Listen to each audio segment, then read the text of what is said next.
ये देखिए अमर उजाला, अवमानना मामले में रामपाल व उसके साथी माफी मांगने को तैयार। आदमी थू थू कर रहा है, हर आदमी थू थू। यो है बाबा रामपाल, या है बाबा रामपाल की असलियत सच्चाई।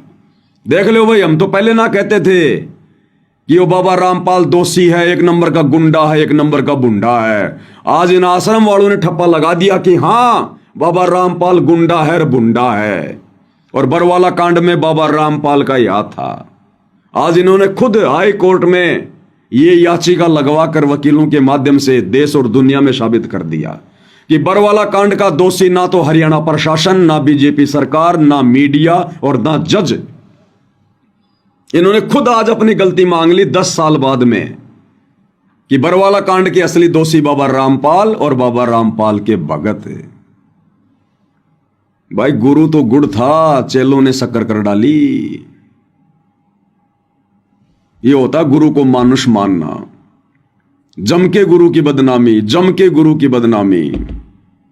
और बरवाला कांड के समय की ये न्यूज आप जियों को दास दिखाया करता था, उस समय आपकी आंखें बंद थी। क्या कह रहे थे ये सहयोगी, ये आश्रम वाले जो पकड़े गए थे उस समय? इन्होंने अपने बयान दिए, फिर झूठ बोल रहा है रामपाल। खासम खास बोले बाबा ने कहा था बच्चों व महिलाओं को बनाओ ढाल। ये इनके स्टेटमेंट थे उस समय। और जब मैं अखबार की न्यूज दिखाया करता था तो संगत कहती है पवन दास तो पागल हो गया, गुरुद्रोही है, ये झूठी न्यूज दिखा रहा है, हमारे गुरुजी का कोई दोष नहीं है, आश्रम वालों का कोई दोष नहीं है। आज इन अखबारों की हेडलाइनों को इन आश्रम वालों ने सत्य साबित कर दिया। हाई कोर्ट में याचिका लगा के आज ये खुद अपना दोष स्वीकार कर रहे हैं कि बरवाला कांड में अगर कोई दोषी था तो केवल बाबा रामपाल और हम भगत। इन्होंने खुद साबित कर दिया।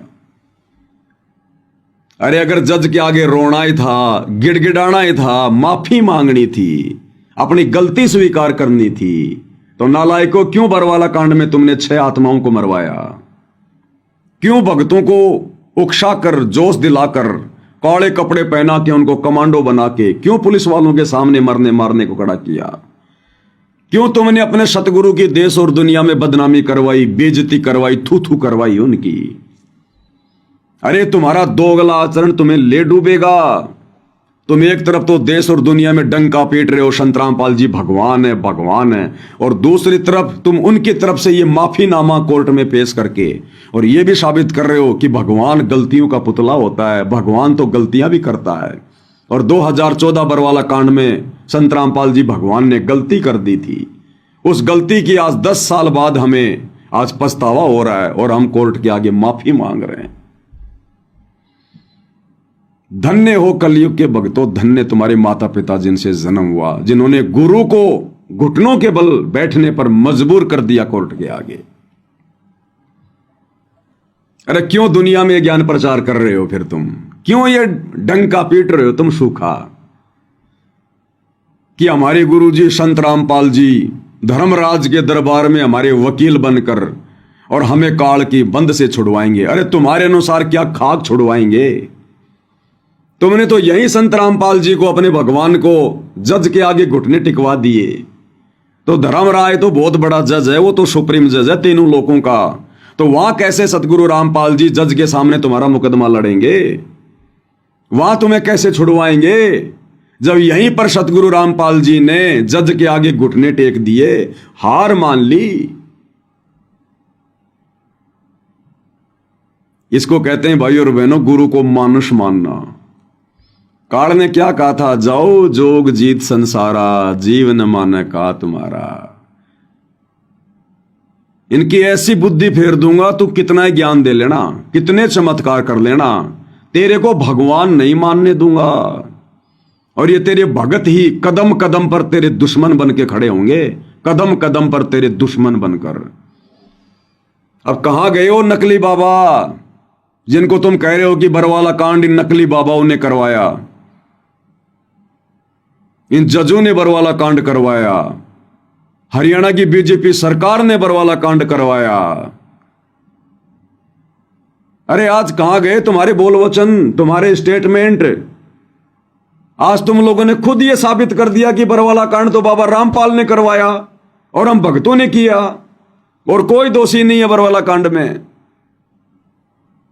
अरे किस मुंह से लोगों को कहोगे कि रामपाल जी भगवान है, ये परमात्मा है, इनका नाम लो, इनसे जुड़ो।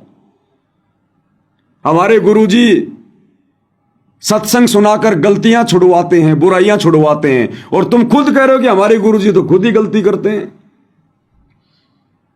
अरे एक तरफ तो कहते हो कि हमारे गुरुजी लोगों के गलत काम छुड़वाते हैं, और दूसरी तरफ तुम खुद ये साबित कर रहे हो कि हमारे गुरुजी तो खुद ही गलतियां करते हैं, और हमारे गुरुजी ने बरवाला कांड में गलती की थी, उसकी आज गुरुजी माफी मांग रहे हैं कोर्ट के आगे।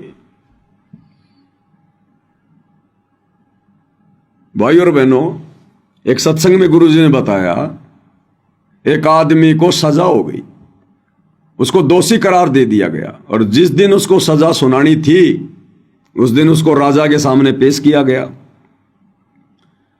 राजा ने कहा भाई देख ले, तू दोषी साबित हो गया, अब तेरे को सजा दी जाती है, और तेरे सामने 3 ऑप्शन है, 3 ऑप्शन, जो तेरे को अच्छा लगे वो सजा ले ले। पहली सजा है 20 साल की जेल, दूसरी सजा है शरीर पर 100 कोड़े खाए जाएंगे, तेरे को 100 कोड़े मारे जाएंगे शरीर पर, और तीसरी सजा है 100 प्याज खानी पड़ेंगे तेरे को, 100 प्याज, ओनियन।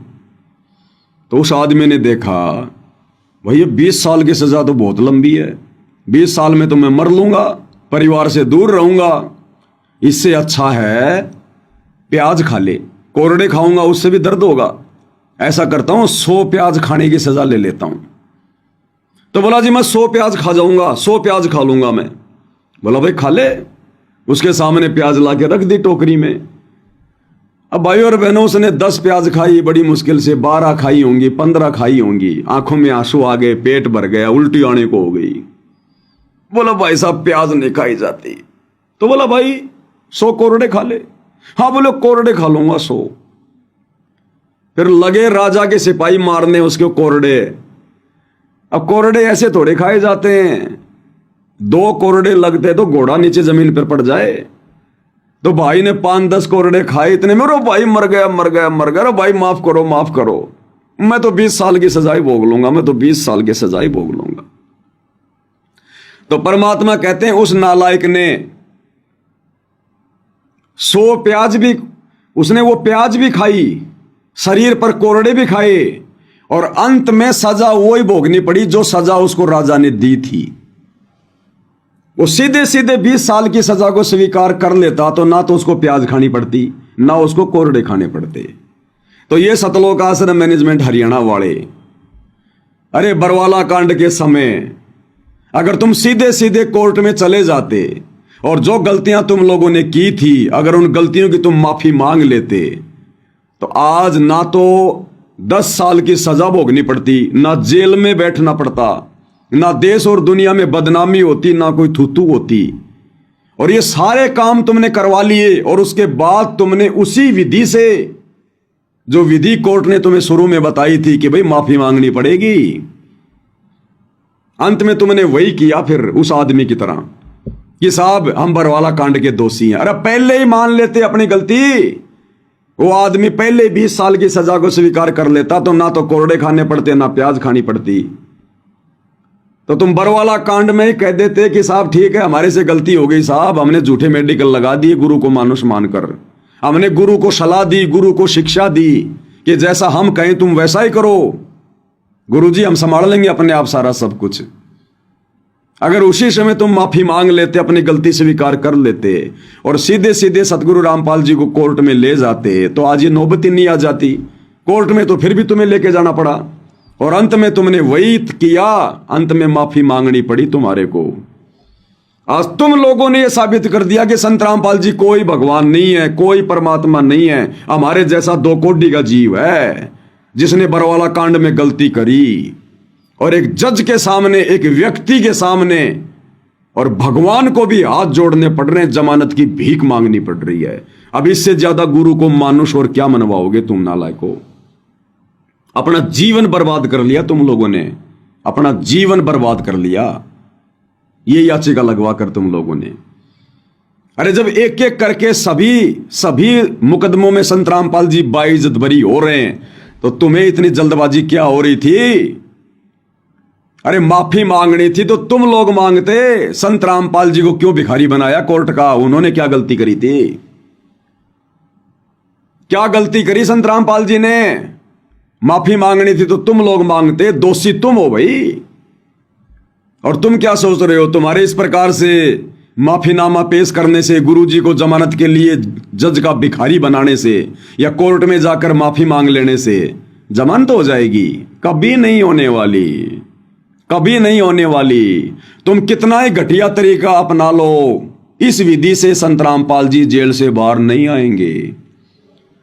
अगर इस प्रकार जज के आगे हाथ जोड़ के गिड़गिड़ा के जमानत के लिए भीख मांगकर अगर जमानत पर संत रामपाल जी आ गए तो दुनिया कैसे उन्हें परमात्मा मानेगी? कैसे उन्हें भगवान मानेगी? उन्हें मानुष मानेगी। मानुष कि यो भगवान लो भाई, यो है परमात्मा। जज के आगे हाथ जोड़ जोड़ के तो जेल से बाहर आया है, यो भगवान है। खुद तो जेल से बाहर नहीं निकल पाया, अंत में जज के आगे जेल से बाहर निकलने के लिए घुटने टेकने पड़े और कहते हैं हमारे को काल की जेल से बाहर निकालेगा। खुद तो हाथ जोड़ जोड़ के जेल से बाहर आया है। दुनिया परमात्मा मानेगी उन्हें। अरे क्यों अपने गुरु की मिट्टी पलीत करवा रहे हो? क्यों बेइज्जती करवा रहे हो नालायको? अरे परमात्मा हमें सत्संगों में बताते हैं, ये बाकी दुनिया कहती है कि श्री विष्णु जी भगवान है, श्री राम जी भगवान है, परमात्मा है, विष्णु के अवतार हैं। दुनिया राम राम का जय जयकार कर रही है। दुनिया चले ना श्री राम के बिना, राम जी चले ना हनुमान के बिना। पूरी दुनिया में उनको राम घोषित कर रखा है।